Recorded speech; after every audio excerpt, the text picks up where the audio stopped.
the Illegal Elbow Show. Alright, people, we're back. I just wanted to check in with you guys. Post another quick video. Let you guys know, don't mind me, man. I'm long day at work, so I look like a mess right now, but at least I'm a little bit kind of shaven, I guess. But sweating like a maniac all day, man. It's like, you know, machine shop I work at, it's like 90 degrees.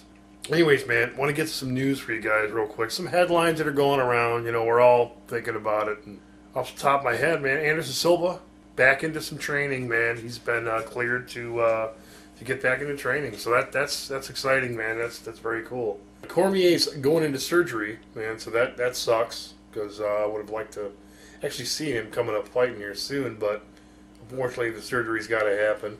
David Branch, looking really good. World Series of Fighting 11. So, or excuse me, 10.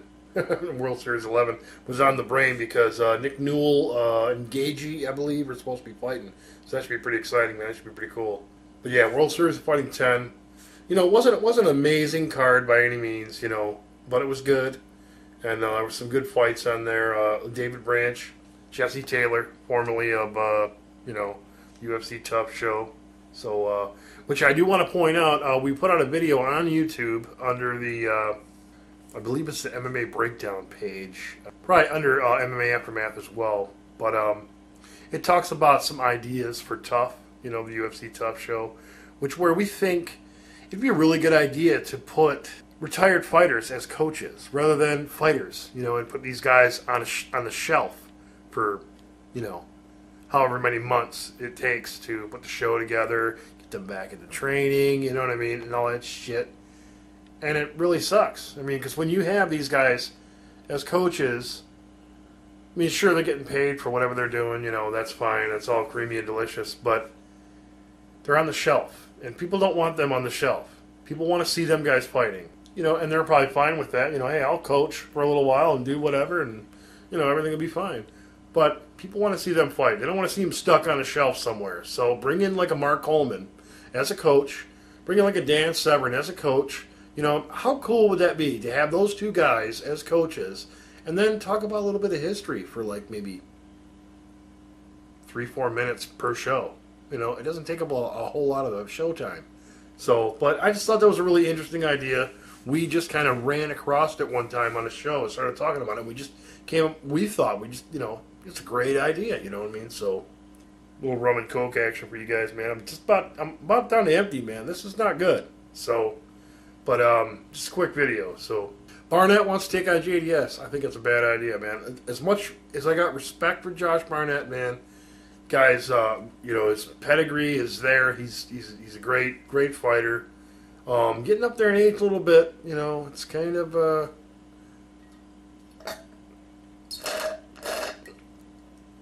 you gotta love Josh Barnett, man. He's a metalhead, you know, like myself. Josh Barnett, you gotta love the guy. Great wrestler, good striker in some fights. It just depends where he's going. You know what I mean? If he's in with somebody who's got a suspectable chin, he's in there striking. You know what I mean? And he's been susceptible to some strikers, you know, as well. So, but I think it's just a bad call out, man. JDS would probably wreck this dude. JDS has got youth on his side. Barnett doesn't. You know, JDS has got a lack of wrestling in his bag of tools, his repertoire, whatever you want to call it. But and Josh Barnett has some great wrestling. But JDS's takedown defense is excellent, man. So I mean, I just don't see Josh Barnett really imposing a grappler wrestler's game in that fight. I think he would probably get his chin wrecked before that would happen. That's just me, though. You know, we're talking about Barnett, great wrestler, and we're talking about the guy that has beat Junior Dos Santos is Cain Velasquez. You know, you would have to watch a lot of Cain Velasquez tape to really, you know, figure out how to beat a Santos. So that being said, man, Gegard Mousasi taking on Jacare for 176. That's a badass fight. That is awesome. I'm gung-ho to fucking see that, man. I love Gegard Mousasi, man. For a while there, I was kind of like, where's this guy's head at? You know, what's going on with him? You know, I just wasn't sure it sometimes, you know. But it's like with the Munoz win, it was like, okay, he was on point. You know, not giving, you know, not dissing Munoz, but not giving him too much respect either. Mousasi, I think, needs to come in here and really make a statement with this Jacare win. And Jacare's been looking really, really good himself. So, you know, there's a lot to be said about that fight. And we'll you know, over at Spreaker.com, search for Legal Elbow, you'll find us. We'll be talking front and center. We're all about Gegard Mousasi, so we'll be talking front and center about that, you know, when UFC 176 comes around. So, Bader St. Preux set for Fight Night 47. That's pretty damn cool. I'm hearing about that just right now. I'm looking at it, so that's pretty cool. That's a cool setup, man. I like that matchup. Silva cleared to spar, fighting mental block. Funny news. Funny headline, I guess. I'm not going to look into it, man. There's other headlines I want to get to, man. But obviously, we all have heard about the son in retirement, and then he, you know, because he's got a baby on the, you know, they've had a baby. You know, his wife had a baby and whatnot. No, fantastic. He retired. All of a sudden, he's fighting in Metamoris. What's that about, man? So I don't know. I just funny headlines. I thought, what, he retires from UFC. And then he's going over to a Brazilian Jiu-Jitsu competition. Would you guys think he's going to get caught in a triangle? He's got caught in several triangles already. So, but anyway, man, it's you better be training with some damn good people, though. I'll tell you, he'll get wrecked in there quick, man. But could be a lot more fun than we think. Who knows? We recently posted the video about Scott Coker on YouTube, which is, you know, this is a follow-up to that. Not a follow-up, but it's right behind it. Scott Coker, first day was a familiar feel, so he's getting used to it and getting his heels, you know, sinking his heels in and getting to work. And I'm actually really excited. You know, some people really like Bjorn, or as Dana called him, Bjork. That's just a form of disrespect. You want to, you know, mispronounce somebody's name. That's a form of disrespect. But anyway, I'm not, you know. I wasn't never really a real Bjorn fan.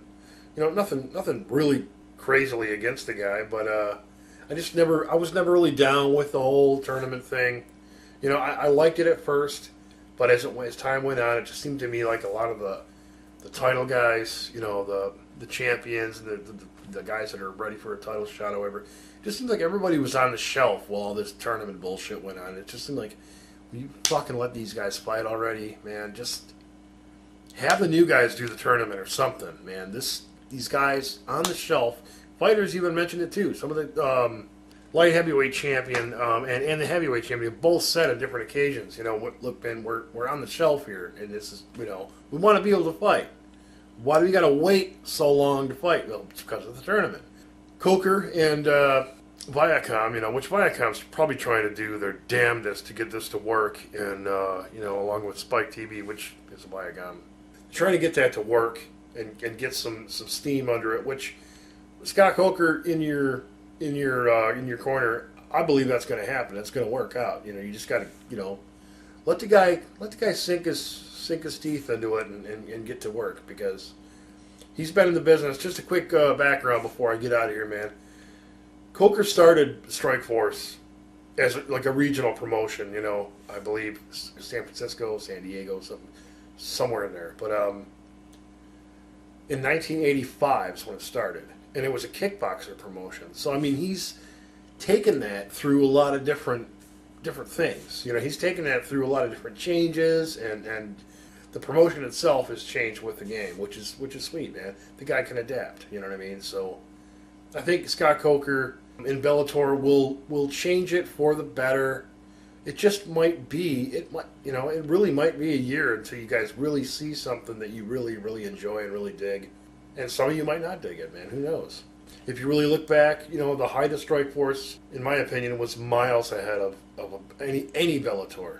No matter what year it is or when, you know, I don't think Bellator would ever reach a Strikeforce status. I mean, Bjorn Rebny's already gone, so whatever you saw in Bellator is gone because Bjorn left with it. So, I mean, you know, it left with Bjorn, you know what I mean? So, who knows? Bjorn might be back, some kind of promotion somewhere, you know. Maybe so, maybe not, you know what I mean? Anyway, man, I'm glad you guys jumped on here, man. In the comment section below, let me know what you guys think. If you think it sucks, let me know, that's fine. But, Spreaker.com, search, like I said, search Illegal Elbow, Spreaker.com/user/Illegal Elbow Radio, something like that. But search Illegal Elbow, you'll find us, man. It's no big deal finding us, man. But Illegal Elbow Radio on Facebook, MMA Aftermath on Facebook, man. You'll find us. Me and Dan, we're doing the shows, several shows a week on Spreaker. So and we post them everywhere we can. They're on Twitter. So and a big thanks to all the Twitter followers, man. I appreciate you guys. We really enjoy the show, is what we like. You know, whether we're on Twitter or we're doing some kind of website. IllegalElbow.com, I could give a crap less about. All I really care about is doing the shows. You know, we both love just hang out, man. It's an atmosphere where we're two guys, two fans hanging out, talking about MMA. And if that's what you guys are about, man, you'll like the show. So jump on board. Like I said, comment section. Let me know what you think. And we'll see you next time. Thanks for sticking around. And the camera fell down.